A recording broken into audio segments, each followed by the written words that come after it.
छोटा सा टॉपिक है आपके पास, किंगडम प्लांटी। मैं छोटा सा इसलिए बोल रही हूँ, और इस बायोलॉजिकल क्लासिफिकेशन चैप्टर में किंगडम प्लांटी बहुत थोड़ा सा इसलिए बताया गया है क्योंकि रीजन ये है कि आपको सुपर डिटेलिंग के साथ आगे जाके पूरा प्लांट किंगडम एक चैप्टर के तौर पे ही प्रोवाइड किया गया है। ठीक है, तो यहाँ पे वैसे भी चैप्टर ही आपके पास बायोलॉजिकल क्लासिफिकेशन, जब चैप्टर के नेम को ही एनालिसिस करेंगे तो वैसे भी आपको ये बात समझ आ जाएगी कि यहाँ हमें सिर्फ बेसिक इंट्रोडक्शन लेना है। फिर आपके दिमाग में क्वेश्चन आएगा कि हमें ये किंगडम मोनेरा, प्रोटिस्टा, फंजाई इतने डिटेल में क्यों कराया? फिर क्योंकि आज के बाद से इस बायोलॉजिकल क्लासिफिकेशन के ओवर होने के बाद जब तक आप पूरे 12th क्लास को कंप्लीट नहीं कर लेते, कोई भी आपको मोनेरा, प्रोटिस्टा, फंजाई नहीं पढ़ाने वाला है।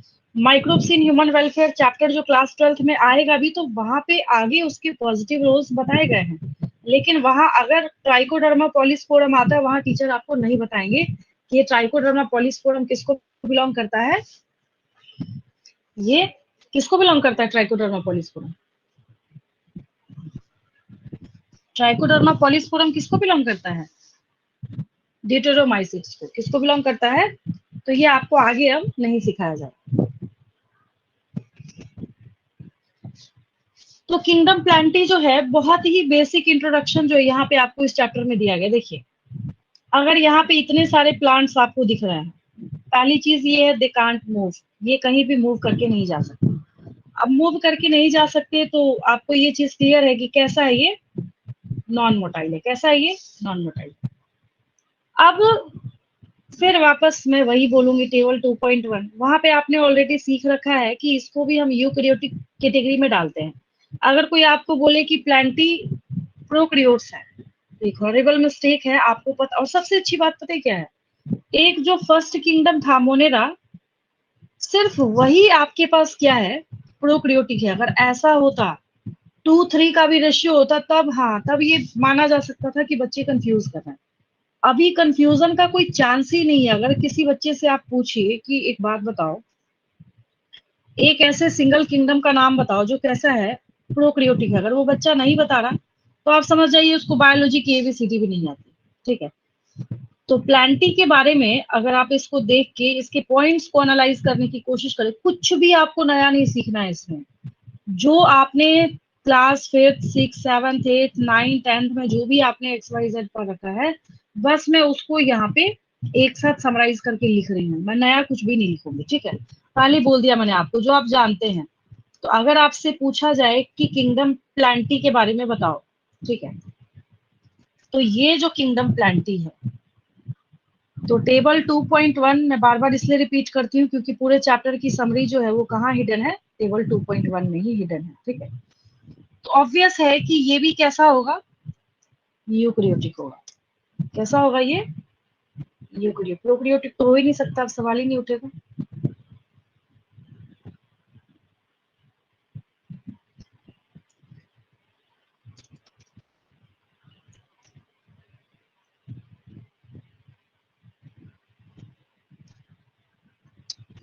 ये यूकैरियोटिक हो गया। कैसा हो गया ये? यूकैरियोटिक हो गया।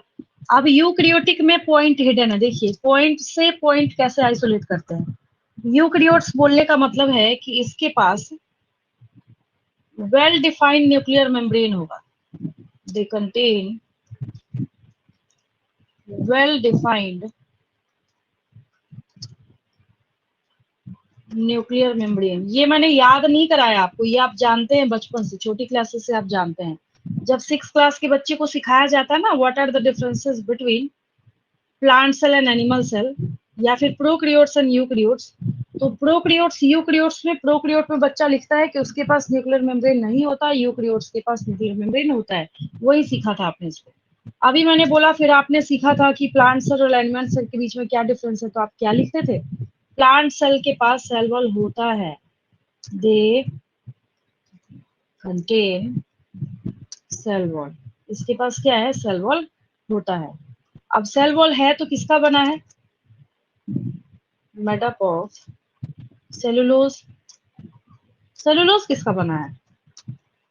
सेलुलोज किसका बना है? ग्लूकोज का बना है। सेलुलोज किसका बना है? ग्लूकोज का बना है।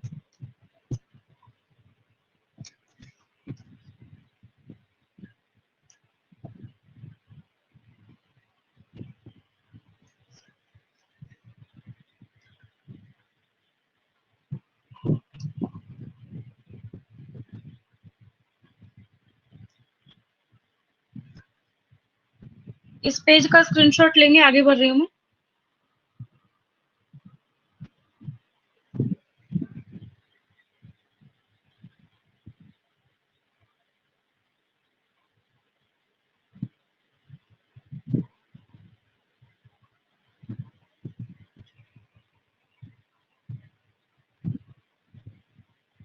आगे चले हम लोग, इसमें कोई डाउट तो नहीं, क्लियर है ये?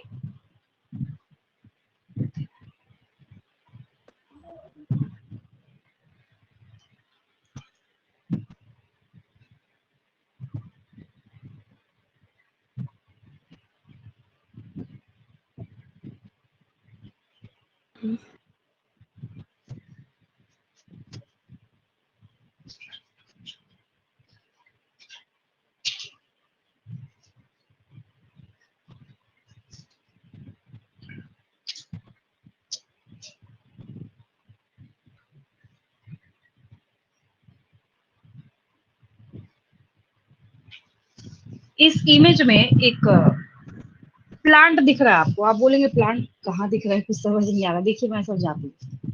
ये ना एक बड़ा सा जायंट ह्यूज ट्री है, जिसके ऊपर आपको विदाउट क्लोरोफिल, देखिए येलोइश स्ट्रक्चर हो रखा है इसका। जब येलोइश हो रखा है ये, तो इसके येलो होने का रीजन ये है, इसको फोटोसिंथेसिस करने की जरूरत ही नहीं है। अब अगर आपको कोई बोले कि भाई एक काम करो, तुम आराम से रहो, मैं तुमको 3 टाइम 4 टाइम या फिर ब्रेकफास्ट और शाम का जो स्नैक्स वगैरह इंक्लूड करके मैं तुमको 5 टाइम्स जो है ना वो मील दे दिया करूंगा, तो आपको अपने घर में किचन बनाने की जरूरत थोड़ी होगी, नहीं होगी। ये जो आपको यहाँ पे दिख रहा है ना, ये जो है येलो कलर का, आप क्लियर दिख रहा होगा आपको, ठीक है? तो ये जायंट ट्री के ऊपर इसने क्या कर रखा है, अपने आप को सर्वाइव करा रखा है। ये जो आपको दिख रहा है ना, ये येलो येलो अलग से ऐसे नजर आ रहा है, ये कस्क्यूटा है ये, और एक सिंगल पैरासिटिक प्लांट है। अगर आप जाके इस पूरे ट्री में कस्क्यूटा के रूट को ढूंढने का काम करेंगे ना, आपको सॉइल में तो कभी नहीं मिलेगा। कहाँ मिलेगा? तो इसने अपने रूट्स को जिस जायंट ट्री के ऊपर ये सरवाइव कर रहा है उसमें इसने इनकॉर्पोरेट करके रखा होगा, ठीक है? तो ये इमेज मैंने आपको क्यों शो करा, क्योंकि इसका नाम जो है याद रखना जरूरी है। ज्यादा नहीं, नीट में आज तक 1 साल ही पूछा गया है, which of the following is the parasitic plant. तो पैरासिटिक प्लांट जब आपसे पूछा जाएगा तो आप कस्क्यूटा को टिक करेंगे, ठीक है? याद आया? तो आगे हम लोग एक पॉइंट लिखने वाले हैं इसी के बेसिस पे। ये देखिए,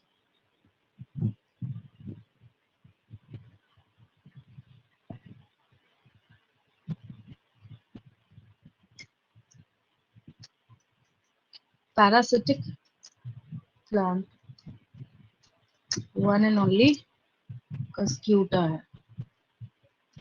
अब एक और चीज है, ये तो खैर पैरासिटिक आपने देख लिया कि कस्क्यूटा जो है वो दिखता कैसा है, ठीक है?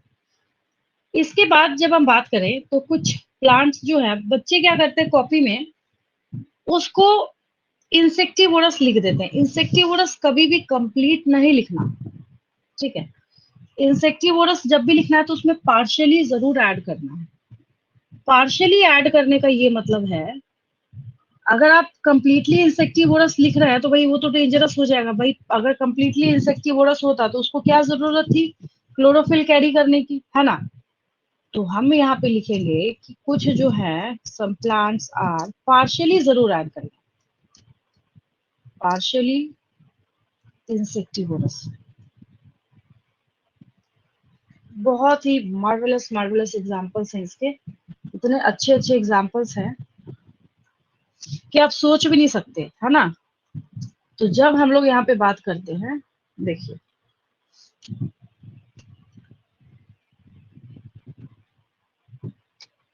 ये वीनस फ्लाई ट्रैप है जो आपको दिख रहा है ना, आपने ऐसे यूट्यूब वीडियोस में भी देखा होगा, इमेजेस कई जगह पे आपने देख रखा होगा, कई बार तो ऐसे टेलीविजन वगैरह में भी दिखाते हैं। अनोखा ही है ये, बिल्कुल दिख ही रहा है आपको, यहाँ पे नजर आ ही रहा है। नाम क्या है इसका? Venus fly trap. सही में ट्रैप कर लेता है। कैसे?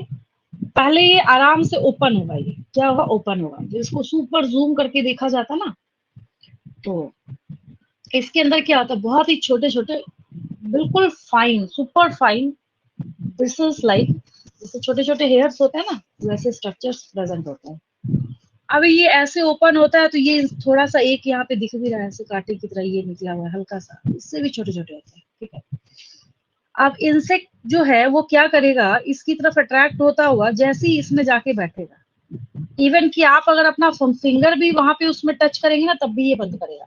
जो मैंने बोला ना ऐसे हेयर लाइक ब्रिसल्स लाइक उसमें निकले होते हैं, वो सेंसर है इसका। उसमें कोई भी चीज टच होगी बस ये बंद होना स्टार्ट कर देगा, ठीक है, जो मैंने आपको बताया। तो जैसे ही इंसेक्ट ने उसके उस ब्रिसल को, उस हेयर लाइक स्ट्रक्चर को टच करा, ये तुरंत क्लोज हो जाएगा। क्लोज होने के बाद इंसेक्ट बेचारा ट्रैप हो गया। तुरंत क्या करेगा, अपने डाइजेस्टिव एंजाइम्स जो कि हाइड्रोलिटिक एंजाइम्स है, उनको ये सिक्रीट करना स्टार्ट कर देता है। सिक्रीट करना जब स्टार्ट करेगा तो इसकी बॉडी में जितने भी जो इसके काम की चीजें हैं जिसको ये एब्जॉर्ब कर सकता है, एब्जॉर्ब कर लेगा। ये जो खुला हुआ और एक इंसेक्ट ऐसे आपको यहाँ पे पड़ा हुआ दिख रहा है ना, ये रीजन है, क्योंकि ऐसे नॉर्मल तो आपको दिख नहीं रहा। ये रीजन है कि इसके बॉडी का जो भी चीजें ऐसी थी जो ये वीनस फ्लाई ट्रैप ले सकता था, एब्जॉर्ब कर सकता था, वो इसने क्या किया, एब्जॉर्ब कर रखा है, जिसकी वजह से ये जो इंसेक्ट है ये ऐसा दिख रहा है आपको, ठीक है। तो एक यहाँ पे एग्जाम्पल आपने क्या सीखा है, वीनस फ्लाई ट्रैप। तो हम लोग सचेस करके लिख लेते हैं, आपने देखा है तो याद भी हो गया होगा।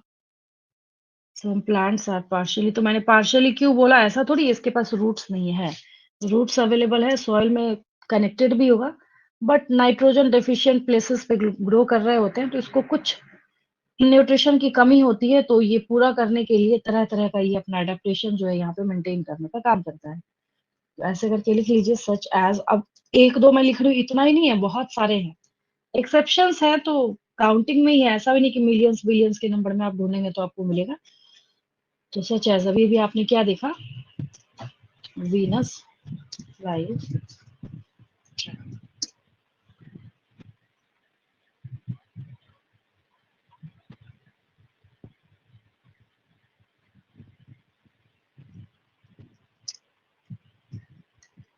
एक ब्लैडर वर्ट है,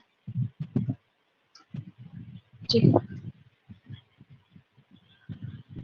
क्योंकि हम लोग प्लांटी का बेसिक इंट्रोडक्शन सीख रहे हैं, तो प्लांटी में जो पॉइंट रह गया, और आप जानते हैं बचपन से, इनके पास वेल डिफाइंड क्लोरोप्लास्ट होता है। Chloroplast is responsible for trapping of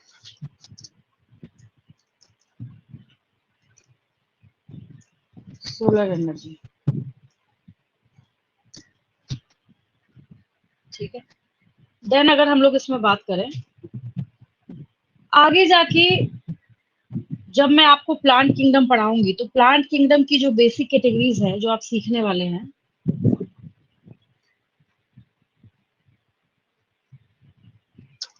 major categories plants,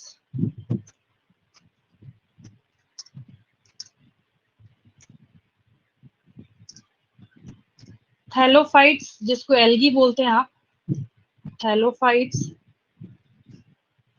then second is bryophytes, third is pteridophytes, P silent होता है यहाँ पे। Then fourth one is gymnosperms. ये सब आपको सुपर डिटेलिंग में पढ़ना है प्लांट किंगडम में, ठीक है, इसलिए बस यहाँ पे नेम नेम मेंशन करा जा रहा है। ये खुश नहीं होना हाँ बस इतना ही पढ़ना है, ऐसा कुछ भी नहीं है, सबकी डिटेलिंग आपको करनी है, ठीक है। बस ये बात अलग है कि एंजियोस्पर्म्स का जो कुछ पार्ट है पीछे का वो सिलेबस में आपके रिड्यूस किया गया, बट ठीक है उससे कोई फर्क नहीं पड़ता है, वैसे भी मुझे पढ़ाना ही पड़ेगा बीच के क्वेश्चंस को क्लियर।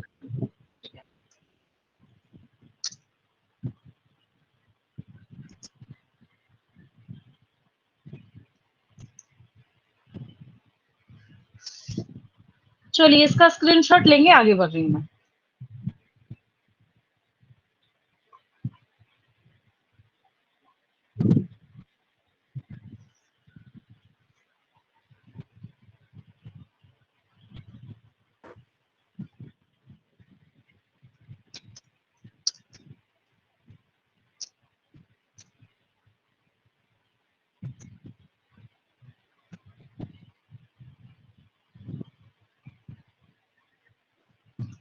Ma'am please continue.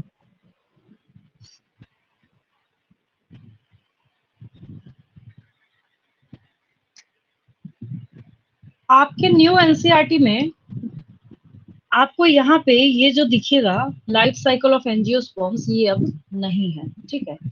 लेकिन ये बहुत जरूरी था, अब नहीं है तो क्या कर सकते हैं, कोई बात नहीं। देखिए,